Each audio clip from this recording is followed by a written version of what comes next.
Pocahontas is definitely one of Disney's more divisive animated movies. Because on the one hand, it's got beautiful animation, well-written and performed songs, and great performances by the entire voice cast. But on the other, the story is noted by many to not really be up to Disney's standards, and to some can even come across as downright ignorant. And what definitely doesn't help is that it advertised itself as being based off real life, and in actuality is almost totally a work of fiction. And today, I'd like to briefly go over Pocahontas and explore how good or bad it actually is, to the best of my ability. And obviously there will be spoilers ahead, so if you've never seen it and somehow don't know how it ends, continue watching this video at your own risk. You have been warned. Okay, so just for a brief history lesson first in order to explain why the movie turned out the way it did, by the early 1990s, Disney was already well into the Renaissance era and were once again seen as the king of animation, having reached heights they hadn't since Walt Disney was still alive 30 years earlier. Now, by the time Aladdin had been released and proved to be their latest success, two movies were already in production, with that being The Lion King and Pocahontas. And everybody at Disney was convinced that Pocahontas was going to be their next big hit. To the point that the only people who wanted to work on The Lion King were the ones more interested in drawing animals than people. But even more than that, the CEO of Disney at the time had let Beauty and the Beast's Academy Award nomination for Best Picture go a bit to his head, and as a result was determined to have Pocahontas not only achieve the same result, but have a legitimate chance of winning the coveted award at that. And to that end, he was a lot more involved in the production of Pocahontas than any of the previous Renaissance movies, which might help explain why The Lion King ended up coming out on top. But either way, due to his determination to make Pocahontas both a masterpiece and a serious Oscar contender, he put a few rules in place. Mainly that the movie was to be more serious than previous Disney movies and tell a more dramatic story. And this is why the topic of Pocahontas was chosen in the first place, because a dramatic retelling of the early settlers trying to get along with the Native Americans was prime Oscar bait at the time. And in the spirit of being more dramatic, this is also why the animal characters don't talk even though they were initially supposed to, as well as having a lack of magic in favor of the vague idea that nature itself is alive, as believed in some Native American cultures. Though, of course, an exception to this was made for Grandma Willow. So overall, that's why the movie feels rather different than most of the other movies from the Disney Renaissance, because those making it desperately wanted people to take it seriously as a genuine work of art, and probably too much so at that. But as most Disney fans already know, all their efforts were in vain. The movie was seen as too pretentious and serious for those looking for the fun time that the likes of The Little Mermaid and Aladdin had given them, and those who were looking for something more dramatic like Beauty and the Beast or The Lion King were left disappointed both because of how inaccurate it was to real life and for lacking the heart and emotional core that those previous movies had. So instead of being their latest masterpiece, The Lion King got all the glory instead, and Pocahontas was generally seen as a misstep that marked the decline of the Disney Renaissance, which would officially end with Tarzan a few years later. So with all of that extra context to help explain why the movie ended up the way it did, the question must still be asked: how good is the final product? And the answer to that is a pretty complicated one. Now, as I've stressed in many other videos, I'm no film expert here, so you don't have to agree with the assessment I'm about to give. But I would honestly say that one's enjoyment of the movie mainly comes down to the context they're viewing it in. Because it seems that the biggest thing working against it, both at the time and nowadays, is the fact that the movie was based on real events and then proceeded to tell its own fictional story. story. And that was honestly their biggest mistake, because all they ended up doing was offending people looking for a more historically accurate film and confusing those who took it at face value. Seriously, there are still people who don't know that Pocahontas was only 11 years old when she met John Smith and think that they had a romance because of this film.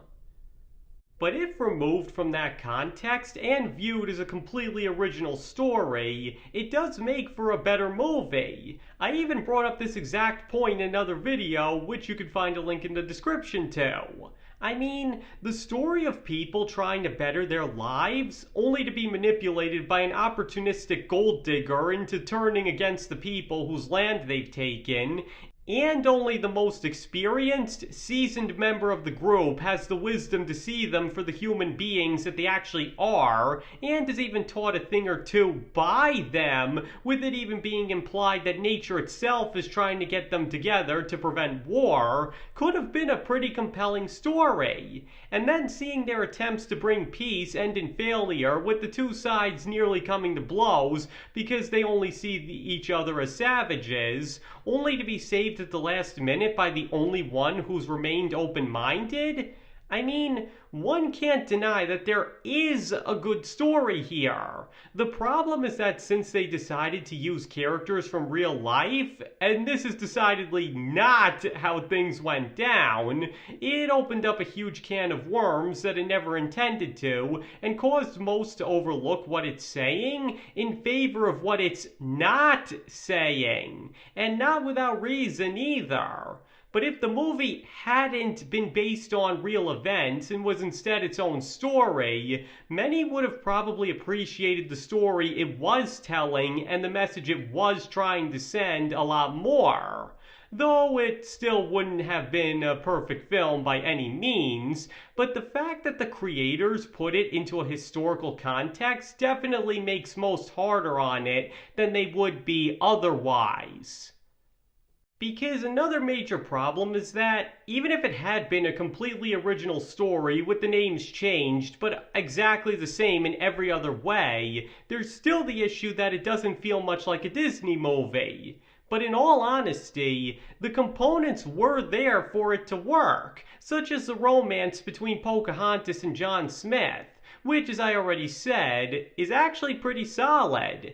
And most of the characters work, and some of the humor lands very well, though mostly from Wiggins. But I already covered that aspect of the movie in another video, which you can also find a link in the description too.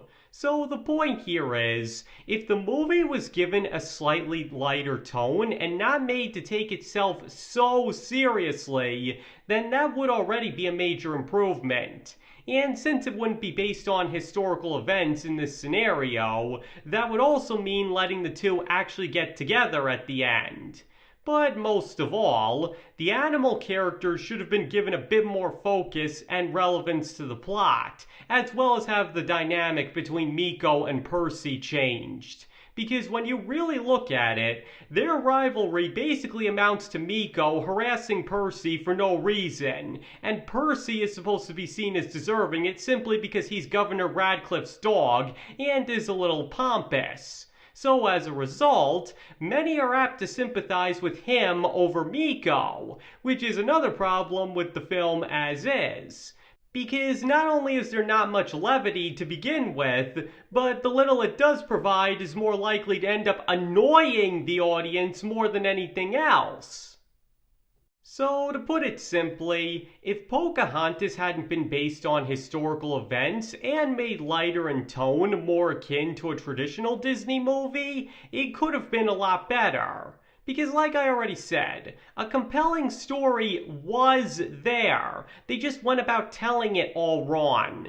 And yes, I really do believe that the movie being lighter in tone would have genuinely helped it out. Since, as I dedicated a whole other video to, which you can also find a link in the description to, contrary to what some believe, a story being lighter rather than darker can actually work to its benefit. And though we can never know for sure, Pocahontas could very well be an example of that. And this is especially ironic when one takes into account that a major reason Pocahontas is drawn to John Smith is because he has a playful side like she does, and Kocoum is seen as ill-suited for her because, and I quote, he's so serious. So in essence, the movie dedicates quite a bit of its runtime to telling its audience to sit back and enjoy life, and that it's not worth living if you can't have some fun. And yet, one of the biggest mistakes they made was making the movie too serious. But they were so busy chasing awards that they never made that connection, and the movie heavily suffered for it. Now, like I said before, I'm not saying that Pocahontas would have ever been a great film on par with The Lion King or anything like that. Just that it could have been a lot better with a few simple changes. Like, for example, The Lion King itself is loosely based on Hamlet, but instead of advertising that fact to the audience and thus inviting the inevitable comparisons people would make, it was instead marketed as its own thing, and thus was able to stand on its own merits. And if Pocahontas had done the same thing, the results would have been much better. And similarly, The Lion King has a much better grasp on its tone, knowing exactly when to be funny and when it's time to get dramatic, allowing for the perfect balance between the two so that it never gets too dark, while also allowing the audience to take what they're seeing seriously.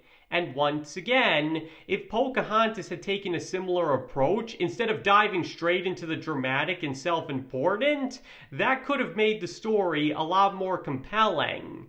What I'm trying to say here is, Pocahontas could have been a worthy addition to the Disney Renaissance. But as is, it's pretty safe to say that it has the reputation it deserves. As I just said, the story could have worked, but ultimately they made too many mistakes for it to be seen as nothing more than simply average at best.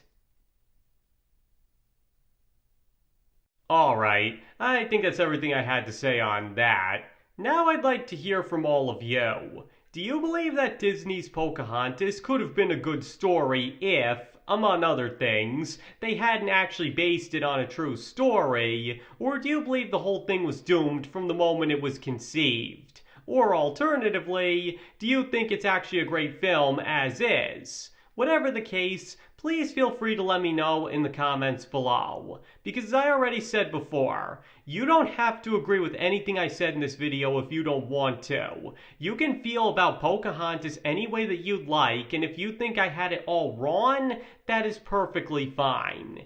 And thank you all for watching. I very appreciate it, and I hope to see you all next time.